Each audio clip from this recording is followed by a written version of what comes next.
Baiklah, Assalamualaikum warahmatullahi wabarakatuh. Kami dari kelompok 5 mata kuliah Filsafat Hukum Islam akan menjelaskan materi pembagian kami, yaitu judulnya Rahasia-Rahasia Hukum Islam, yang akan dimulai dari Ulfiah. Silakan. Baiklah, yang pertama adalah rahasia-rahasia hukum Islam. Asratul Ahkam atau rahasia-rahasia hukum Islam atau bisa disebut dengan hikmah atau ahdafi adalah cabang filsafat Islam yang kita lihat atau tanggapi dengan hikmah dari ilat hukum.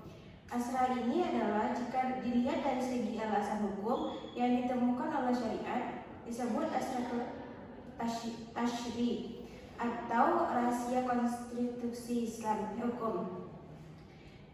Dan jika dilihat dari bahan hukum itu sendiri, kami katakan asratul ahkam atau asrar posisi syariat adalah ketika kita mengatakan mengapa salat adalah syariat, kita pasti mengatakan apa tasydid Islamnya.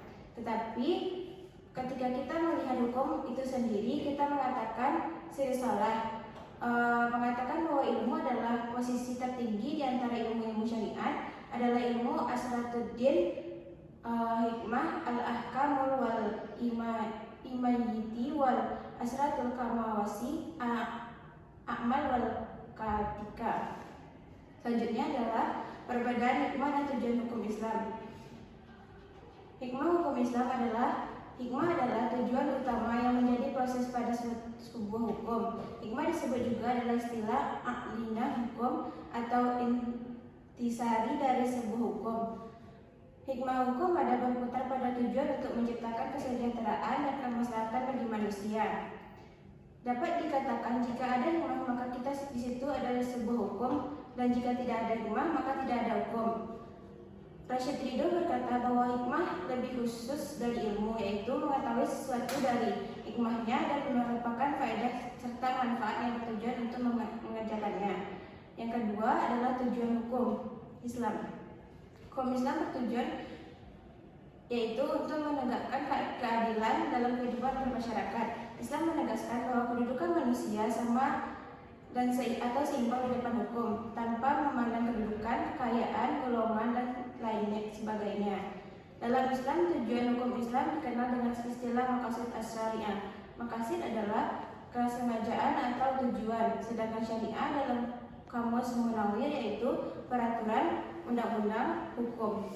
Jadi yang dimaksud dengan maqasid as-syariah menurut Ahmad Raisuni adalah tujuan syariat dalam hukum syariat yang telah ditetapkan oleh syariat dalam setiap hukumnya. Sekian dari saya, terima kasih. Silakan selanjutnya. Baiklah, materi selanjutnya yaitu mengenai tujuan hukum Islam. Di antaranya itu adalah memelihara agama, memelihara jiwa, memelihara akal, memelihara keturunan, dan memelihara harta. Pendapat ulama tentang tujuan hukum Islam, pendapat yang pertama yaitu berpendapat bahwa tidak diperbolehkan mengungkapkan hikmah dan tidak hukum. Tidak boleh mendasarkan hukum kepada ilat dan hikmah, karena tidak ada keharusan terikat antara taklid dan hikmah. Mereka mengatakan bahwa Allah membebani para hamba atau para mukallaf dengan apa yang Allah kehendaki, baik mengandung hikmah atau tidak. Mereka berpegang kepada perkataan Umar ketika beliau mencium batu Hajar Aswad, "Demi Tuhanku, sesungguhnya aku mengetahui bahwa kamu batu hitam adalah batu yang tidak memberi mudarat dan tidak memberi manfaat. Andai aku tidak melihat Rasulullah mencium kamu, tentulah aku tidak mencium kamu." Maka demikian itu pendapat ulama yang hanya melihat kepada harfiahnya saja dan tidak berpegang kepada makna yang tersirat dan terdapat di dalam sebuah lafaz-lafaz nas yang dikembalikan kepada masyarakat. Baiklah, selanjutnya. Baik, saya Imam Firdaus Angin 2013-01-34 akan melanjutkan yaitu mengenai hikmah hukum. Secara bahasa, kata al-hikmah berarti mengetahui pokok kajian dari sesuatu melalui metode ilmiah. Beberapa sarjana menjelaskan kebijaksanaan sebagai pengetahuan yang mencegah salah mengira sesuatu yang buruk sebagai hal baik atau kebaikan. Hikmah adalah mengetahui rahasia dan manfaat materi, atau lebih tepatnya mengetahui rahasia hukum agama. syariah dan nilai moral serta maknanya. Selanjutnya yaitu ilat hukum Islam.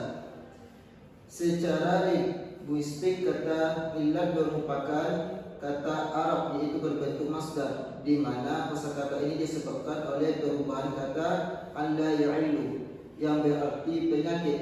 Adapun usul fikih disebut juga ta'lil. Kata al-ta'lil berarti dari allala yu'allilu ta'lilan, yang mengandung arti sesuatu berubah wujudnya karena ada yang lain di dalamnya. Jadi rasa sakit bersifat nokturnal karena tubuh berubah dengan rasa sakit. Itulah sebabnya dikatakan bahwa ada ayat ketika keadaannya berubah dari sehat menjadi sakit.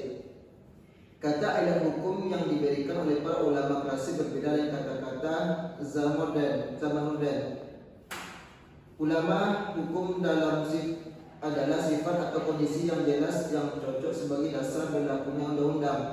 Abdul Al-Karim Zaidan yang merumuskan bahwa hukum ilat adalah suatu yang jelas dan pasti yang dapat digunakan untuk mengkonstruksi dan menghubungkan hukum, karena adanya atau tidaknya hukum mengacu pada hukum, ada dan tidak adanya ilat. Sementara itu Abdul Al-Wahab Al-Khalaf mengatakan bahwa ilat hukum adalah sesuatu yang jelas dan teratur atau debat. Mungkin sekian dan dikembalikan kepada Allah. Baiklah, yang terakhir adalah perbedaan ilat hukum dan hikmah. Pembahasan ini menjelaskan tentang perbedaan ilat hukum dan hikmah serta hubungan antara ilat dan hikmah.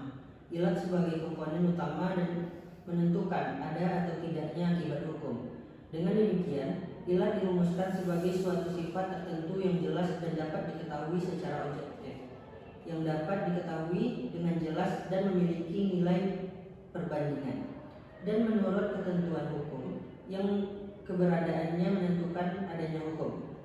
Kebijaksanaan adalah hal yang menjadi maksud atau tujuan penegakan hukum berupa kemaslahatan orang.